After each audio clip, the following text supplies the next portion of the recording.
What's a B2? Capital G here. Who says there's not room for innovation in Yu-Gi-Oh? This is actually a Chaos Trickstar build that you guys are looking at the bottom, and it can do a whole lot of work. In fact, it's so impressive in some of these duels, I think maybe this might be the way that Trickstars need to go. Basically, this is like a turbo version of Trickstars. It's just go, go, go, go, go. No playing defense, no worrying about, disrupting your opponent's hands with no lame Droll and Lockbird plus ReinCarnation combos. Basically, it's kind of like the mentality that built the Sekka's light version of Burning Abyss, where you're just trying to beat the crap out of your opponent. You're really not worried about defense. And I guess when your opponent they see like a light stage, like, oh, it's just Trickstars, I ain't got to worry about anything as long as I don't search. Then you see these huge monsters coming down, you're like, what the fuck am I playing against? But let's go ahead and roll it. First duel is against Danger Dark World. Danger Dark World opens up, it's okay, but it's a luck sack deck. You never know what you're really gonna get out of Danger Dark World. Sometimes you pop off, sometimes you don't pop off because your top decks aren't good. Unfortunately, him using that effect does allow him to get Trick Clown in the graveyard, so that was actually really bad. And he has so many monsters on board, he's gonna trade them in for Saryuja Skull Dread, but it doesn't get him exactly where he needs to go. And I don't know, man, he doesn't end with a very powerful turn one board. So yeah, if you just end on Saryuja Skull Dread and that's it, like you run out of Dark World monsters, you don't get to your Firewall Dragon, and you don't really build up your combo where you can infinitely almost use Grapha, then you're not really going anywhere. And you're going to see the power, even though he has like, 3 monsters on board, Trickstars are going to put in that work. So now you get the 2 copies of Lycoris. Oh no, just 1 copy. I thought he double Lycoris here. Instant Fusion. I love this combo. No one uses this it's still so good. Instant Fusion into Thousand Eyes Restrict, suck up one of your opponent's monsters, and then you still have it on field as potentially link material for something like a Link Karibo. I still feel like it's one of the most undervalued plays in all of Yu-Gi-Oh! I think people, maybe they don't think it's impactful enough. Monster Reborn and says, you know what? I got a Saryuja Skull Dread too. How about I show you mine, bro? Now you can see he's got double BLS in his hand. Shit's about to get real. Has the Candina, which you use the double summon on, and he still has the ability to get these Lycoris on field. So there's Lycoris 1, does not use Lycoris 2. My man is trolling, but it's all good because he's going to drop double BLS. I think he Proxy Dragon just to get more attributes in the graveyard, but you can see, like, you ain't surviving double BLS.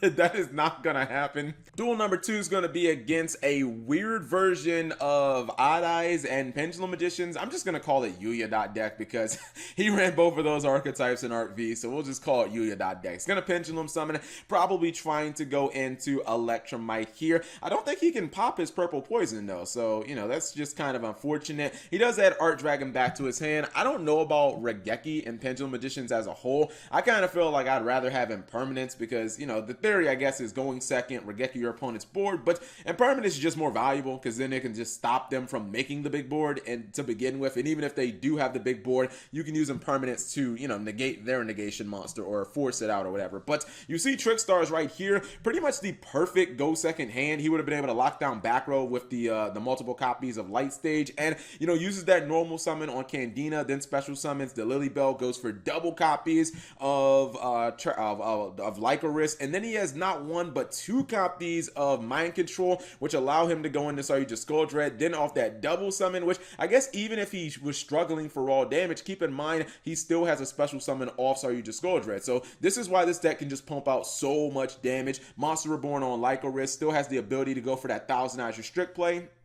turn that baby into a Link Karibo, and even if his opponent had more monsters, he just would have eaten those monsters up. And even though he has no reincarnation, at least we haven't seen it, the OTKs are definitely real. Like, this deck is all about turboing out, all about master, or having not master removal, but having tons of spot removal. And then your field spell gives you your back row like lockdown. So especially with the double summon, I'm not really sure that like an Ash Blossom, maybe a Droll will stop this deck, but something like Ash, I don't know if that's really gonna work. So final duel is actually against Rockets.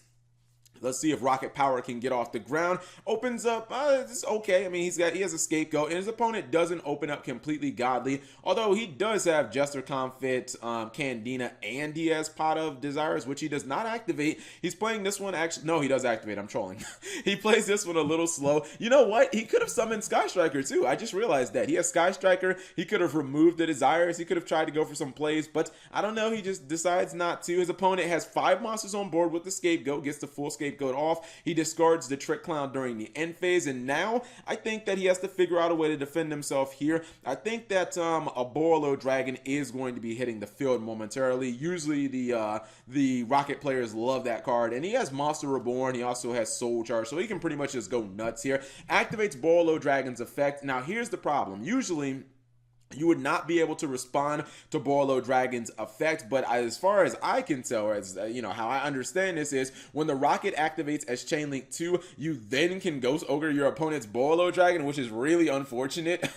I didn't even realize that it worked that way, but it's fine. He has Monster Reborn, but it sucks because you just lose your Borolo Dragon for basically nothing for, a Ghost Ogre, and you would have been able to use that Monster Reborn for maybe another monster that was way more offensively potent. Like maybe he could have extended his plays. Also, he could have used Destrudo, but opts not to use Destrudo. We're seeing Jester Confidence and Sky Striker both hitting the field. Now he's going for that Sorry Discourage Red, and the same thing is going to happen to him again. He's going to get hit with that Ghost Ogre. This is just unfortunate, man. This means that he is not going to actually be able to kill the Sorry Discourage Red. Now he has double BLS, and they are just a little bit bigger than that Borolo Dragon. And as we saw in the first duel, you're not going to survive double BLS. It's just pretty much a wrap. Even if he did somehow survive this, the Soul Charge would have been completely dead. I guess it's actually a good thing that he didn't use Destrudo, because if he used Destrudo, then he would have died even quicker. But you're seeing how this deck is able to pretty much OTK in the first couple of turns consistently. I actually have not looked at this deck. We're going to look at this deck right now. Okay, so this is what the deck looks like on paper, and as I expected, there is no Trickstar Reincarnation in this deck. In fact, there is no trap cards at all to be found here, and I think that it definitely makes sense, despite the fact that, I believe this deck probably wants to go second. I mean, we saw this guy go second and really put in that work, and I think it's because he has so many ways of getting monsters out of his hand, not just the fact that, if you add Lilybell from Trickstar Candina, you can special summon it. Same thing goes with Lycoris, but the double summon, we saw that do a whole lot of work in those duels. And you have things like Jester Confit, you have Spell Striker, you can discard Trick Clown to the graveyard, so you have so many ways of getting monsters on board without having to completely rely on your normal summon. No Scapegoats in here as well, because again, you're not really playing the long game with this duel. You're not setting cards on the field that you can't use immediately. This is interesting. We even see Fiend Sanctuary, just another way of being able to get a monster on board. This can be used to go into Link Karibo. So that can be a little bit of damage. And another thing that I like about this build is there's so much spot removal. I don't really think that you need that much back removal when you already have a Trickstar Light Stage that can lock down your opponent's back row or force them to activate those cards, prematurely. Maybe if it's something like a Solemn Strike, you can just play around it inherently or entirely. But you also have things like Mind Control. He had 3 copies of this. Mind Control, not a hard once per turn. And then he also had, the Instant Fusions. Instant Fusion in 2000. Restrict sucks up any one of your opponent's monsters. So you saw in that duel where his opponent opened with a couple monsters on board, it was no problem at all. BLS also is technically monster removal, but I think in this deck you really want to use it to try to push for game in that situation. But I don't know, I think that this build is actually pretty unique, and I like how different it is from most other builds of Trickstar.